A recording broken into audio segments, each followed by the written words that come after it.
right, everybody, welcome back to another episode of Another Bourbon Show. Tonight we are, first of all, we're joined by the always impressive, always love having him on, Adam Stumpf from Stumpys, joining us tonight. How are you doing, Adam? I'm lovely, Dan. Lucky you guys. I'm here to keep you in line.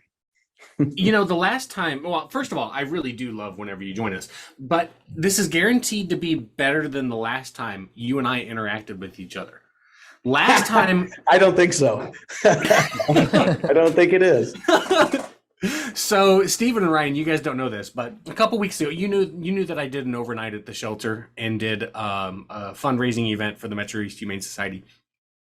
Well, Katie from Stumpys joined me, and she mixed some fantastic drinks. One was a gin and tonic, a blueberry gin and tonic, and you guys know how much I love blueberries, so that was fantastic. But then she also made a whiskey sour, a special whiskey sour for us. But then she also made a kitty drink, a drink for cats that consisted of chicken broth, fish oil, blueberries, and I think that was it. And I said that for $100 donation, I would do a shot of that drink. And you know who the first person to throw up $100 real quick was? My good buddy Adam. So thanks for the donation, Adam. Of course. But let me tell you, I was sick to my stomach for like an hour. Oh my God, that thing was disgusting. Should have put the gravy in it, man. Oh God. Yeah, for another $100, I was gonna put some like Friskies gravy in it. It was terrible. Terrible. But Adam, so thanks for joining us tonight. And you're joining us, interestingly, for a pour that is not your own. We've not done this with you before, and we're glad you're here. But we are going to be drinking an Oak and Eden barrel pick that, Stephen, I'd like for you to describe to us, because you're the one that provided this, and I've just got this little bottle. You've got the full one. So tell us all about it. Yeah, and so the reason why Adam's on this podcast, by the way, is because the last time Adam was on, I had recently gotten this bottle from a friend of mine, and I was saying that how insane I felt this bottle was, and how it has Amburana wood in it. And I asked Adam if he had ever had that before, and he didn't think so, or he said no at the time. So I was like, you ought to join us for this, because I think it's super interesting. But it's an Oak and Eden who, now kind of infamously, we had Oak and Eden's basic, whatever they call their basic line before, and I accidentally just their deleted bourbon that episode. So that episode is lost to time. But basically, we thought it was okay. I would have never. We thought it was very gimmicky. Yeah, we thought Oak and Eden was very gimmicky with the Spire. We thought that, I mean, it got a respectable score, 6.5 probably, something in those range. But it was fine, basically. Yeah. So nothing to write home about. I would have never purchased this myself, but a friend of mine bought me this as like a birthday gift or something late last year. And yeah, so it's from the wine and cheese place. It's a pick. Spire Select is what they call that line. It's a 4-grain in Spire, but the key part here is that it uses an Amburana wood spiral in there to finish in the bottle finished gimmick, or whatever you want to call it, from Oak and Eden.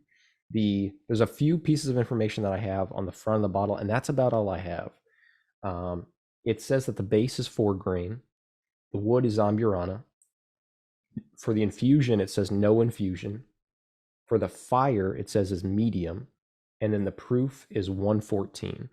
So that's all I got about this. But I didn't even realize that this was different than the one we drank at first. And I like cracked it open just to be nice when my friend was there. I poured it, and immediately I was like, this nose is insane.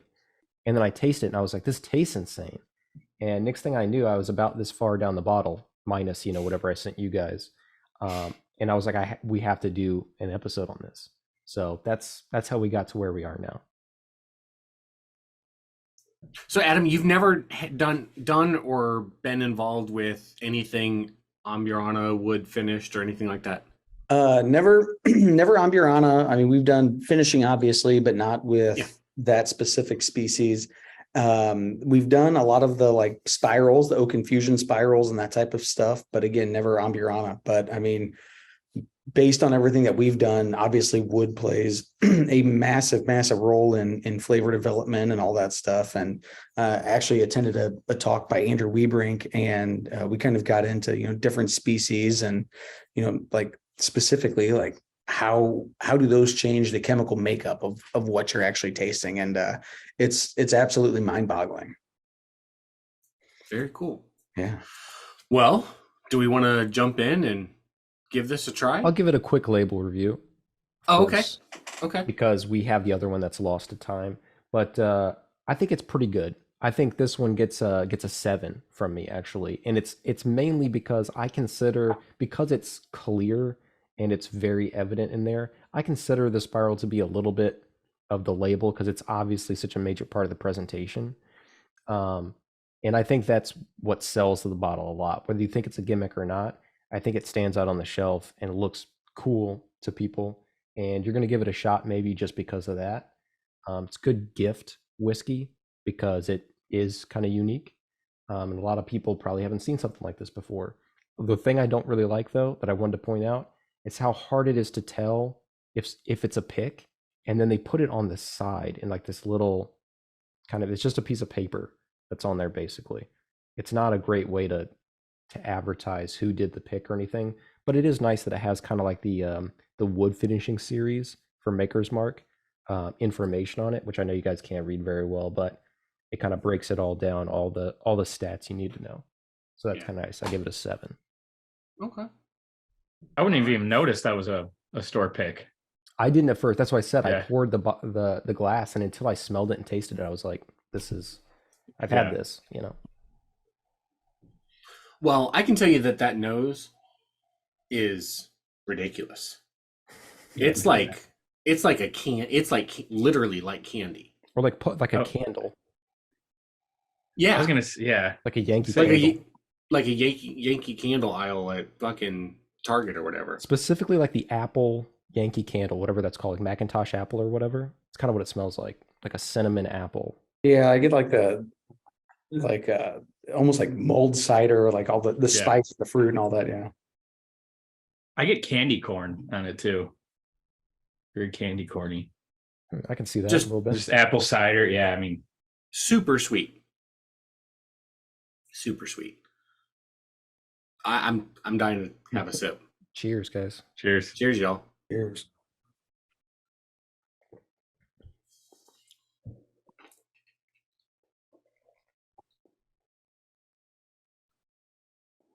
Oh my God.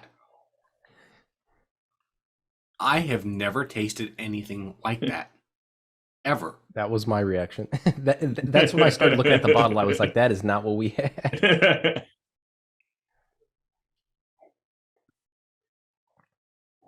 It basically tastes like what it smells like, guys. Exactly. Yeah. It tastes really young to me, though. To me, it tastes like so it's got like that green apple flavor to it that is, I find, in a lot of younger whiskeys, but then also just the way the alcohol hits me feels like it's a younger whiskey. Like, younger whiskeys tend to like sting my tongue more than they do other parts of my mouth and throat. And this, like, the tip of my tongue gets really stung by alcohol right off the bat. And then it's like there's a gap in the middle of my tongue, and then I get a little bit of sting from the alcohol in the back of my tongue and my throat. But it all gives me a very like young whiskey. And this is not a bad thing, right? This is just what my brain goes to. Is it just gives me the sense of being very young, but like packed with flavors throughout that I'm not expecting from a young whiskey. And Ryan, your video is completely out of focus and has been for a hot minute. Don't you love it? Dan, you're drunk. Yeah. Yeah, you're good, Ryan. Flaming Ryan the whole time. Dan, I think everything you just said is what I would have said about it. I think it's packed with flavor. I agree that it probably tastes young. I'm also shocked I'm comparing this to my memory of the original Oak and Eden that we had, But this, I was shocked at how long of a hug it has. Yeah. And I want to throw something out there real quick too. Something about this gives me an absinthe sense. That like the in anise Yeah. flavor to it is there. It like I reckon mostly on the finish, like the very, very back end finish. I get an anise absinthe flavor to it. Like that black licorice kind of. Yeah. Oh, yeah. Could see that. Yeah, that's, I think I love absinthe. It right up there. I got absinthe, in fact. I think That's some of Alan's Fascination Street right there. I think the cinnamon on the nose becomes more like licorice on the palate. Yeah. Yeah. At least on the back of the palate. Yeah. You get the punch of the spice up front. You're right. I feel like that's kind of where it turns to. We've had a couple whiskeys recently that the nose has been great, and then we tried it and it was just pretty good, but we Or they hoped it didn't. tasted They like, just didn't match. or it just didn't at match. all. I mean, I've never smelled a whiskey that tastes the exact I mean, you pick up all those flavors, it's crazy. It's such a complex nose, and then it comes back and it has the exact same palate. Yeah. I I wonder how much of that is driven like from the whiskey versus the wood too, because the wood is, so concentrated and that can cause so many crazy things, whether it's like astringency and like the kind of cloying, like mouth drying. So like, is some of that tongue tingle coming from that wood spiral in there, or is that the whiskey? It's tough to tell, but I mean, regardless, it's like a roller coaster as you drink the thing for sure. So I know that there's no shortcuts to aging, to the aging process. And those spires aren't really made to speed up the aging process, but they are, I mean, if nothing, they're a flavoring, right? It's the same as adding some oak extract to liquid to a bottle, and it does essentially the same thing. Those spires, I've heard they last about 6 months before like all of the flavors pulled out of them. Do you know if is that about accurate, Adam, as far as like from your experience? I really couldn't tell you a time. That would stand to reason, I suppose. That I mean, as things move in and out of the porous pieces of the wood, you're going to go through this extraction process. And I mean, if you equate it to like a vanilla bean and its extraction process, I would say that's probably in the ballpark of, yeah, you're certainly to the point of diminishing returns if you're not to the point of where you're not getting anything else measurable for sure. Okay. But the interesting thing about the bottle, though, is, I mean, if you think about it, say you got that bottle on day one after it came off the line, right? And that spiral's been in there, and you pour half of it out and you send it out to all your buds because it's amazing. Well, that half that you have left is going to change like exponentially. So it's really interesting to see, like, Stephen, I'd be curious to see, like, is this any different now than whenever you first cracked that bottle open even? I was going to say, I think that I have no way, obviously, to like measure this, like, quantitatively, but I feel like it's more intense now than it was when I first opened it. Although right away, it had many of the same characteristics, not drastically so, but I do feel like it has gotten a little more potent over time. It's cool. And I do have another unopened bottle here. I happened to find at Schnucks a couple weeks ago. While we were planning to do this episode, I found another pick that Schnucks did, and it looks all the same. Basically, it's Amburana wood. The only difference is that the fire on this one is light, but everything else on the front is the same, including the proof, 114. So I'll give this one a shot after I finish this glass in a separate glass, and just see what I think of it as well in comparison. Dan, also on their website, all their whiskeys are aged for a minimum of 3 years. Okay. So, And this one's not age stated, right? Not on the bottle itself, no. Does it say straight bourbon? No. Also, what's the Yeah. alcohol content? I don't know if we mentioned that. Well, 57%. he said it was 114. 114. Actually, 114 what? proof. Yeah. Sorry, grilling you here. On the front label, like how is it actually labeled? I know it says 4-grain Inspire, but Let me mess with my focus. I'll let you see it. 1 second. tough to. Hold on. I'll dial it in. Can you see that? Bourbon. Okay, so it does say bourbon whiskey finished with. Interesting. Okay, so it is all bourbon. Cool. So that makes it sound like the only Amburana involvement is that Spire.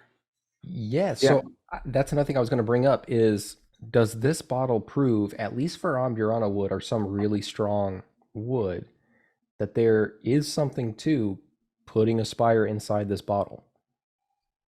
Oh, I think absolutely, for sure. I still think it's gimmicky in a situation like Oak and Eden. I think it's still gimmicky. I'm not saying it doesn't work, but a gimmick can still work, right? But yeah, like I mentioned a second ago, there's not a whole lot of difference between dropping a Spire in a bottle and taking some oak extract or some scientifically created, safe according to the TTB, and putting it in. The difference is there's none, right? Like it's essentially the same process. Yeah, different means, same end. Yeah, there you go. Yep, Yeah. for sure. And yeah, that's a piece that I wasn't really. I had always heard it, but I guess I never looked into it. And actually read through the CFR today, and in any class of spirits, you can add up to 2.5% of anything that the TTB considers quote unquote harmless. So like to straight bourbon whiskey, you can even add straight malt whiskey or straight rye malt whiskey or oak extract or whatever. And as long as that sum is less than 2.5%, it still falls under straight bourbon whiskey, and with no additional claims on the label, which absolutely is kind of mind-boggling. And that exact topic, I would not know, Adam, if it was not for my involvement with moonshiners.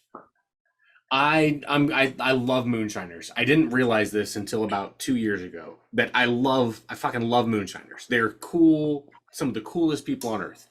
And they will sit there and scream all day long. Our stuff is better than mass distillers because ours is pure.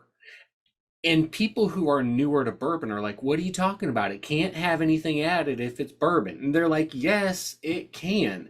And like they try to explain to people, and people are like so stuck on, nope, you can't do anything, that they don't dive into the TTB regulations to understand and to read what the actual legalities are.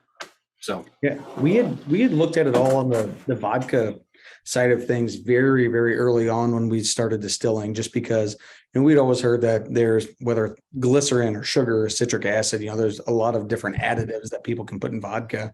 And that's where I first kind of came across it. But then I don't know, my brain was stuck in the vodka side of things. But yeah, I mean, you'd be surprised how many big brands have, glycerin added to them based on scientific tests. Here's gas chromatograph. Here are the specific chemical compounds that make up this sample. There's definitely stuff in there, but we went down that road on the vodka side of things. I feel like that is probably not as commonplace in bourbon. I know quite a few people that work in larger distilleries and in very big capacities and that type of thing. And there are some crazy things that happen, but I feel like a lot of the brands that are out there that aren't gimmicky or that aren't trying to hit some specific price point, and all kinds of crazy stuff, a lot of them are, barrel, water, chill filter, not chill filter, whatever, stuck in a bottle and out the door it goes. But there's crazy stuff going on right now with the tax credits and all this stuff. Perfect example, Popov, right? That's the least expensive vodka that you all remember getting the worst hangover of your life from. If you look at Popov on the shelf now, Popov is no longer vodka. Popov is a vodka specialty. So what people are doing is they're adding in up to 2.5% or more than 2.5% of flavoring, and now getting this approved as a distilled spirit specialty. So vodka with natural flavors. There were air quotes around that. So, but the flavoring material is a TTB approved flavor, and it tastes like absolutely nothing. And its alcohol content is 96% alcohol by volume. So now you're putting a flavoring in up to whatever percent that doesn't taste like anything. You're boosting your ABV of your spirit. So in turn, you put less spirit in the bottle, which means you pay less taxes because you don't pay federal excise tax on flavor. You pay federal excise tax on spirit that you put in the bottle. So there are all kinds of crazy games going on. But again, I think that price point is a big driver of that. When you're trying to get Popov to be $5 a bottle or whatever the heck it is, that's the game that you're going to get into, I think. But, I don't think that's necessarily the case with like Elijah Craig or something like that. Yeah. That makes sense. That's the whole Fireball whiskey thing, right? The Fireball, not whiskey. That is same thing. It's alcohol derived from malt, but that alcohol is, however they buy it, it's over. I mean, it could basically be vodka. It's almost completely neutral. Hey, Ryan, can I take I will say for you? pop. Yeah. Okay. Let me handle this one for you. Oh. What I was gonna say was in the last, I think, 2 years, maybe 3, Sazerac did buy Popov. So just a little FYI there. Did they really? Yeah. I mean, it makes sense for Sazerac. Sazerac is freaking genius. They own the rail in every single state, and they own multiple brands, and they shove the brands into all the wholesalers. So Sazerac owns all the brands and then makes the wholesalers compete for all the rail business, because all of the on-premise business they know is relationship based. So regardless of whose relationship is, they get the money at the end of the day. It's freaking genius. Mark Brown is a genius.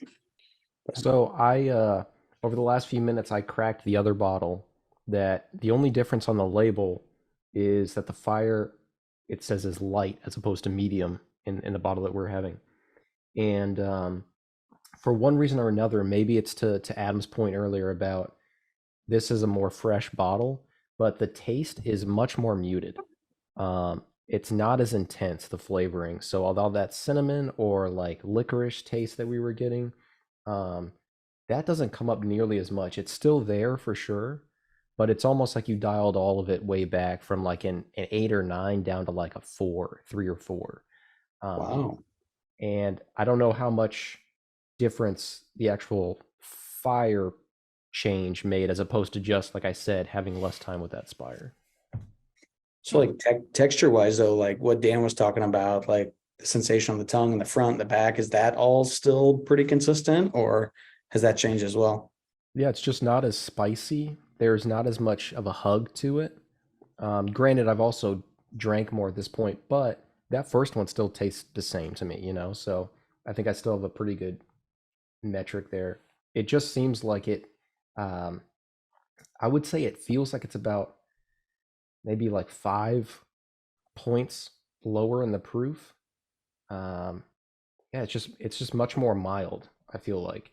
And Wow. I don't recall the bottle that we're drinking. I don't recall it ever tasting quite like this though, even when I first cracked it, for what it's worth. But it's all my memory at this point, so who knows? So I mean, we might be tasting something completely different than you are right now too. Possible. It's kind of crazy. Yeah, because we've also had these vials for a little while. It took us a little while to be able to do this episode. I don't know how much of an effect that would have. Probably been 3 months in that bottle, I imagine. You know what I get from this too? It reminds me of being a kid, vanilla Tootsie Rolls. Yes. I could see I've that. never had a vanilla Tootsie Roll. Oh, really? Yeah. You missed out, man. I don't even know if they still make them. I loved them. I feel like you only saw the flavored Tootsie Rolls around Halloween, and then like never anytime, like there wasn't enough margin there for them to make it at any other point of the year. It's funny. I always remember them in parades. That's it. Just like homecoming parade. There's Exactly. the only thing they threw out. Very Yeah. throwable candy. Augie and I love Tootsie Rolls. Annie hates them. So like when we go to parades, he just like grabs a shit ton of Tootsie Rolls, and then he and I split them up. Because fuck her, right? Like, even Augie's like, fuck her. We want Tootsie Rolls. Have you guys noticed some of the other like seasonal items that they've trying to been packaged into like other holidays? Like the other day, Jesse and I were at the store and we saw they had like those like snapdragons or whatever you call them. You know, there's a million names for them, but like at 4th of July, you throw those little things, they pop. Oh, like Poppets? Yeah, yeah. So like there's Yeah. a million names for those things, but the other day I saw them branded as like exploding rabbit poop or something like that Oh for my God. like Easter. It's like, you know, these people were like, we gotta find a way. All right. Are you guys ready to rate this? Yeah, of course. Yes. Yeah. Who wants to go first? I don't want to go first. I don't either. I'll go first if you want, since Yeah, this is okay. my bottle, I guess. I have a couple numbers in mind. do- I settled on it. I do too, and I think it could vary quite a bit. Obviously, like it's not necessarily. I mean, we talked about earlier. It's nothing that you've probably ever tasted before, so it's probably not something, unless you really fall in love with it. It's probably not something you're gonna want every single time. That said, I'm just gonna rate it for what I think is like the vertex for like as much as I would ever want it, and I'm gonna put it actually as an 8.8. I think this is a really strong contender for me. It's super interesting, super flavorful. It drinks easily, but it still has a nice long hug. I think it's changed over the course of me having the bottle, which is also interesting. And maybe is just a bigger point overall to the Oak and Eden series and the Spires and just trying out the different Spires that they have. So this single-handedly put Oak and Eden back on the map for me as something I need to pay attention to pay attention to their picks. And it just goes to show you should never just close out, just because you might have had like the basic offering from a distillery. You never know when you're going to have a great pick from them or they come out with a different offering that you should try. I can't recommend enough trying out any Amburana stuff that you can, because I think it's a really interesting profile that it gives off. And I'm really curious to compare it with other Amburana woods at this point. It's something that I'll always look for now, honestly. So I wanted to give it a really strong rating, but at the same time, I'm not going to put it up there in the nines or anything like that because I don't see myself wanting to have this all the time. But yeah, really strong contender for me. Super interesting. Nothing quite like it. 8.8. Okay. Does anybody mind if I go next? All you. I'm gonna go with a 7.4. I do like it. 7.4 is a good, respectable score. It's interesting. Interesting is the defining characteristic of this whiskey. However, calling it whiskey is a stretch. It does not have the typical characteristics, flavors, etc. of whiskey. Okay, so the TTB, if I'm going to get geeky real quick, the TTB places an emphasis on what something tastes like and the characteristics of the whiskey above what it is, what it's made of.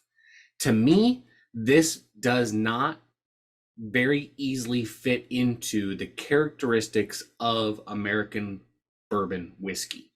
It doesn't have your typical caramels. It doesn't have your typical flavor spectrums that you expect when you drink whiskey or bourbon. And that's not a knock on this in any way, shape, or form. It's just to say that to any listeners out there, any viewers out there, if you find a bottle of this, don't open it up and have a pour and expect it to taste like what you expect bourbon to taste like. Again, not knocking it, but it's very different than those typical flavor profiles. However, I do really like it. I like absinthe a lot, and I see a lot of characteristics of absinthe in this. It's just not really, it's not a bourbon drinker's whiskey. So I go with the 7.4, but I do really like it, and I do think that if you have a chance, have a pour of it. And if it's priced the way most Oak and Eden things are, which is like mid 50 to mid 60s, go ahead and buy a bottle of it and see what you think of it as well. I don't think it'll be wasted. You just might not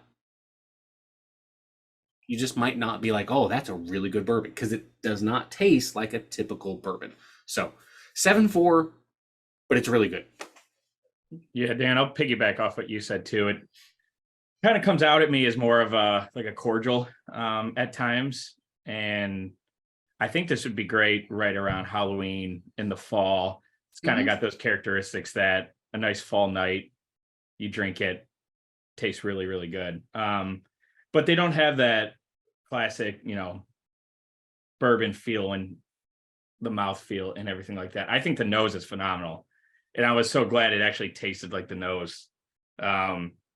Very complex. I mean, I could smell it from, 1.5 feet away, the whiskey. I mean, it's something that I've never tasted before, and it's really interesting. And if I had a chance to buy a bottle, I haven't seen one up here, but I definitely would. I'm gonna go 7.8. I like it just a little bit more than you, Dan, but I can't really see myself drinking this all the time. After 3 or 4 ounces, I think that's enough for me. My stomach starts to swirl a little bit. Yeah. Adam, a 5.0 is Jim Beam White Label. Yep. I think I would probably be in I'm going to give it like an 8.2. I think it is, I think the whiskey itself is, a really, really nice base. And I tend to favor things that are interesting, for sure. Like you guys said, though, this is not one that you go back to for a second and a third pour in a row, that kind of thing. This is kind of like the nightcap or a dessert whiskey or a seasonality thing where you drink it in the fall and colder weather and that kind of stuff. But it is really unique. And this is my first time ever tasting Amburana wood. So anything finished in Amburana or the Spire or whatever. So I tend to value that uniqueness factor, I think, a little bit more. So I'm going to give them a couple extra points for that. Yeah, that's the method behind the madness. And I love this in like a hot apple cider drink would be awesome. Mm-hmm. Yeah, for sure. And I just wanted to mention, I think it bears repeating that if you get another Oak and Eden, if you're trying to try this out, it may vary when you first crack it as opposed to when you have it a couple months later like we are here. And it may vary from bottle to bottle with any of the things I mentioned. So I listed earlier exactly what it says on the front. If you deviate at all from that, you make it a totally different experience. As we know, there's so many things that goes into the flavor of whiskey. So just bear that in mind with all of there's a lot of variance in our scores tonight. And there's going to be a lot of variance in these bottles. So. And barrel picks usually have a habit of flying off the shelves pretty quick. Stores usually aren't stuck with them unless they buy a shitload of barrel picks. So this won't necessarily get stuck on a shelf, but as a store owner, I would probably think like, well, I haven't sold the whole case of this and that Spire's been in the bottle. Is it really going to start to reflect the whiskey in a poor way? So yeah, if I'm a store owner, I'm trying to get this off the shelf as soon as I can, just so you're not stuck with it for a year or two, because you don't know what it's going to taste like later.